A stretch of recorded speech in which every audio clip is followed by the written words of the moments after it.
Welcome to Space News from the Electric Universe, brought to you by the Thunderbolts Project at thunderbolts.info. In a previous Space News series, Thunderbolts contributor Andrew Hall presented his groundbreaking thesis on new aspects of electric universe geology. Of course, electrical scarring of any kind is not part of the traditional geological toolkit. In Hall's arc blast theory, he has attempted to explain the formation of mountains and other features on Earth through the principles of plasma physics and electrical engineering.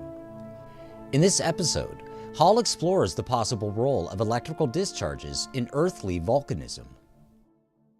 El Pinacati y Gran Desierto de Altar is a geologic wonderland for volcanologists. It should also be a laboratory for the study of the electric Earth. Pinacati is a monogenic volcanic field in Sonora, Mexico, that lies just south of the Arizona border, 70 miles east of where the Colorado River empties into the Sea of Cortez. It is a protected biosphere reserve and World Heritage Site. Monogenic volcanic fields, meaning each eruptive feature in the field is the product of a single short eruption of unique magma, are not uncommon in North America. In fact, Pinacati is one of 50 that dot the landscape from central Mexico to Colorado. What makes Pinacati special is its pristine nature, for it is largely untouched by human hands or the effects of severe erosion. Its location in the desiccated Altar Desert of Sonora is the reason it has remained pristine. As Edward Abbey wrote of the Altar, "This region is the bleakest, flattest, hottest, grittiest, grimiest, dreariest, ugliest, most useless, most senseless desert of them all. It is the villain among badlands, most wasted of wastelands, most foreboding of forbidden realms." In other words, it was one of Abbey's favorite places. Geologists insist Pinacati is dormant, but recently so. Its last eruption is dated a mere 10,000 years ago. But local lore of the Tohono O'odham people, descendants of the ancient Pueblo culture known as Hohokam, insist there have been two minor eruptions in the last century, one in 1928 and again in 1934. Seismographic records don't bear this out, say geologists, indicating no seismic event associated with volcanic activity was recorded at the time. Its many lava flows and tephra beds portray the Pinacati as the result of three volcanic periods. First, it developed as a shield volcano, raising the mountain that gives the field its name. Pinacati is derived from the Aztec word for black beetle and is commonly used for the desert stink bug. Identity with the mountain is understandable since stink bugs hold their rear high and emit a foul odor. The next period brought blooms of pyroclastic eruption that left over 500 volcanic vents and cinder cones across 770 square miles. Its final phase created several Mars craters. The Pinacati is best known for Mars and the rings of tuff they create. There are about a dozen Mars and tuff rings in the Pinacati. The crown jewel is El Elegante, 1 mile in diameter with steep sides sloping to a depth of 800 feet. It looks like a giant bottle cap was pressed into the earth to leave the depression. Its size, symmetry, and scalloped edges earn the elegant one its name. Mars are one expression of a diatreme volcano. Their creation is brief and explosive. Magma rises beneath moisture held in an aquifer, subsurface stream, or permafrost, and vaporizes the water in a series of blasts that last from a few hours to several weeks. A shallow crater with a bowl floor and a low raised rim is left over a rock-filled fracture called a diatreme. Typically, Mars fill with water following eruption, leaving a lake. The Mars of Pinacati are dry and accessible. No certainty as to the formation is truly known in consensus science. The inverted cone shape of a Mars diatreme has been generally assumed to form by shallow explosions first, followed by progressively deeper explosions. The explosions are thought to be caused by the instant vaporization of groundwater when it contacts hot magma. If deep explosions occurred first, they would hollow out a wide void, not a conical vent. but the shallow first theory should produce ejecta of shallow rock covered by later deposits of deeper rock. Examinations of Mars show that deep rock fragments are well mixed with shallow rock, implying explosions occurred throughout all depths at once. Geologist Greg Valentine, a professor at the University of Buffalo in New York, and James White, an associate professor at the University of Otago in New Zealand, have created a new model to account for the jumbled order of explosions. Their model, published online by the journal Geology, suggests individual explosions are relatively small and shallow explosions more likely to cause eruptions than deep ones. The model did not include subsurface electrical discharge as a possible causation. Perhaps it should. The likeness of Pinacotti's craters to lunar craters made it a perfect training ground for Apollo astronauts. It's also a reason the area should be of interest to the study of electric Earth phenomena. Close inspection of craters and other features in Pinacoti reveal more than a casual resemblance to the craters of the Moon. Let's take a look. Beginning with L. Elegante, the Google Earth image below shows a rim crater at the 4 o'clock position, the only flaw in its beautiful symmetry. It is explained as an older cinder cone that was split in half by the Mare eruption. Rim craters also occur on other Mars in the Pinacoti. In fact, more than half of the Mars have features that appear to be rim craters. Perhaps it is normal for Mars to occur at the edge of older volcanic vents. Perhaps the older vent plays a role in creating the Mar. Or they may be what they look like, a feature caused by a filament of electrical discharge. Rim craters occur with such regularity on rocky bodies in our solar system, it is statistically absurd to think they are caused by chance impacts. They are a known feature of electrical discharge, as filaments of spark will form craters within craters and often stick to the rim of a crater previously formed, leaving rim craters. This Mars shown is 0.9 miles wide and 250 feet deep. It also displays scalloped edges and a large rim crater at the 5 o'clock position. Another small rim crater is at the 9 o'clock position.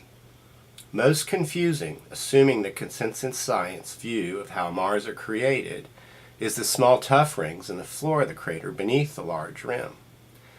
In this case, the rim features can't be the remnant of an older cinder cone, since they could not possibly have pre-existed the Mare eruption. It must be the remnants of events that follow the sequence of eruptions that made the Mar. But where is the debris from this later event? This Mar, 2,400 feet in diameter by 50 feet deep, at 6:30 o'clock has 3 apparent rim craters blanketed by inflow of red ash, as if the event flattened the cinder cone next to it by pulling it in. The next images show a rim crater at 6 o'clock and a primary crater that is 2,600 feet in diameter by 150 feet deep. The triangular wedge you see is actually a slice from a pie-shaped depression at the rim. The next images are of a Mar 3,400 feet in diameter by 600 feet deep. It shows a rim crater at 11 o'clock. Gray ejecta blankets the rim crater, but the side view shows the rim crater has a steep conic depression below the gray material. The gray ejecta is obviously associated with the Mar and blankets the slips and lava flow of the red cinder cones nearby. This appears to be the case with the other Mars, indicating they occurred in the latest series of eruptive events. However, the question should be asked whether the material was blown out or sucked in by the event that made the crater. The gray blanket is formed into dunes. See at the top center of the photo above the rim. Dunes exhibit a gentle slope to windward and steep reverse slope to leeward, suggesting at least the final winds of this dramatic event were directed inward to the crater. The best example of a rim crater in the Pinacoti is Cerro Colorado. Thought to be the result of multiple blasts through several events, the main crater is 3,200 feet across with a canted rim. The lopsided rim is thought to have been created by prevailing wind depositing ejected material preferentially to the south, or because subsequent explosions caused the north side of the rim to collapse. depending on which consensus theory is chosen. Neither provides a satisfactory explanation of the rim's appearance. On closer look, it could also be interpreted that the material was drawn in, the way a tornado draws ground winds to it to create the lopsided rim. The neat, even edges and compact symmetry of the aureole around the rim appears to be caused by inflowing winds rather than the several explosive outward blasts. In the next image along the crater rim can be seen layers of deposition consistent with the effects of winds being drawn inward to the crater. There is no question that Pinacati is a volcanic field. The lava flows, ash, and tuff attest to that. We see active volcanoes around the world. The Yukon eruption on the Alaska Peninsula in 1977 created 2 Mar craters. The largest of these Mars, now filled with water to form a leg, erupted for 10 days to create a crater 1,000 foot wide. The photos show the eruption and resulting Mar. The largest Pinacati Mars are 1 mile in diameter. The largest known Mar on Earth is on Alaska's Seward Peninsula and is 5 miles wide. The magnitude of the Pinacati and Seward Peninsula events dwarf the Yukon or any other eruptions seen in historical times. Consensus science does not explore the electrical nature of volcanoes and the potential effects of an intensified electric field. They should be interpreted with electromagnetic effects in mind to understand them fully. In this news article, we've looked at the physical similarities of Pinacati's Mars to lunar craters, including the distinctly electrical appearance of rim craters. Lunar craters are believed by consensus science to be formed by impacts. Pinacati's craters are a known volcanic event. Could it be their similarity isn't coincidence, but commonality of cause, that cause being electricity? In part 2 of The Mars of Pinacati, we'll look at more similarities and expressions of electrical scarring. Thank you. For continuous updates on space news from the electric universe, stay tuned to thunderbolts.info.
Monogenic volcanic fields, meaning each eruptive feature in the field is the product of a single short eruption of unique magma, are not uncommon in North America.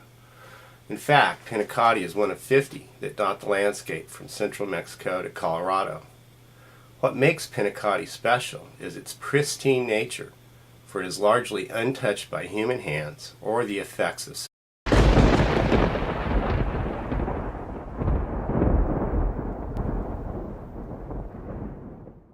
Welcome to Space News from the Electric Universe, brought to you by the Thunderbolts Project at thunderbolts.info.